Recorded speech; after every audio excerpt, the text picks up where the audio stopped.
Hello ನಮಸ್ಕಾರ ಗೆಳೆಯರೇ. 5, 8 ಮತ್ತು 9ನೇ ತರಗತಿಯ ಪಬ್ಲಿಕ್ ಪರೀಕ್ಷೆ ಏನಾಯಿತು ಮತ್ತು ಅದಕ್ಕೆ ಕೋರ್ಟ್ ಏನು ತೀರ್ಮಾನ ತೆಗೆದುಕೊಂಡಿದೆ ಅಂತ ತಿಳಿದುಕೊಳ್ಳಬೇಕಾದರೆ ಈ ಒಂದು ವಿಡಿಯೋವನ್ನು ಸಂಪೂರ್ಣವಾಗಿ ನೋಡಿ ಫ್ರೆಂಡ್ಸ್. ಈ ಪಬ್ಲಿಕ್ ಪರೀಕ್ಷೆ ವಿದ್ಯಾರ್ಥಿಗಳಿಗೆ ಬಹಳ ಗೊಂದಲ ಸೃಷ್ಟಿ ಮಾಡಿದೆ ಅಂತಾನೆ ಹೇಳಬಹುದು.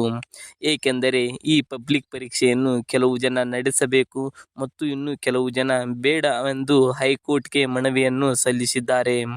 ಇದರ ನಡುವೆ ಹೈಕೋರ್ಟ್ ಈ ಎರಡು ತೀರ್ಮಾನವನ್ನು ಪರಿಗಣನೆಗೆ ತೆಗೆದುಕೊಂಡು ಈ ಪಬ್ಲಿಕ್ ಪರೀಕ್ಷೆಯನ್ನು ನಡೆಸಬೇಕಾ ಅಥವಾ ಬೇಡವಾ ಅಂತ ಹೈಕೋರ್ಟ್ಗೆ ಗೊಂದಲ ಸೃಷ್ಟಿಯಾಗಿದೆ. ಆದ್ದರಿಂದ ಹೈಕೋರ್ಟ್ ಇಲ್ಲಿಯವರೆಗೂ ಯಾವುದೇ ರೀತಿಯ ತೀರ್ಪನ್ನು ಕೊಟ್ಟಿಲ್ಲ ಅಂತ ಹೇಳಬಹುದು.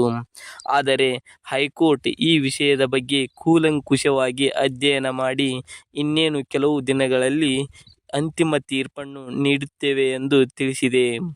ಆದರೆ ಈ ವಿಷಯದ ಬಗ್ಗೆ ಯಾರೂ ಭಯಪಡುವ ಅವಶ್ಯಕತೆ ಇಲ್ಲ. ಏಕೆಂದರೆ ಹೈಕೋರ್ಟ್ ಯಾವುದೇ ತೀರ್ಪನ್ನು ತೆಗೆದುಕೊಂಡರೂ ಅದಕ್ಕೊಂದು ಉದ್ದೇಶವಿರುತ್ತದೆ.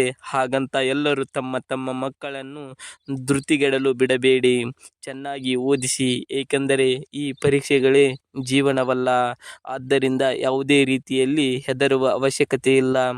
ಇದೇ ರೀತಿ ಮುಂದಿನ ವಿಡಿಯೋ ನಿಮಗೆ ಬೇಕಾದಲ್ಲಿ ನನ್ನ ಒಂದು ಚಾನಲನ್ನು ಸಬ್ಸ್ಕ್ರೈಬ್ ಮಾಡಿಕೊಳ್ಳಿ ಫ್ರೆಂಡ್ಸ್.